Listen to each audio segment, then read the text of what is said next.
megahertz.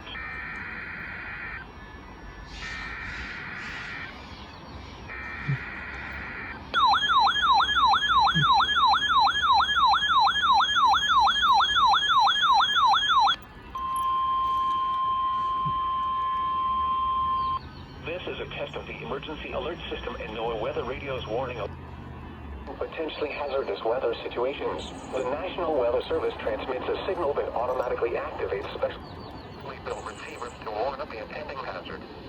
Tests of the receivers are normally conducted by the National Weather Service every Wednesday near 12 noon. There is a threat of or existing severe weather in the area on Wednesday. The test is postponed until the next day without a severe weather threat.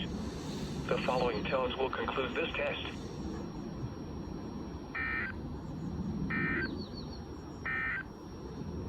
You're listening to NOAA Weather.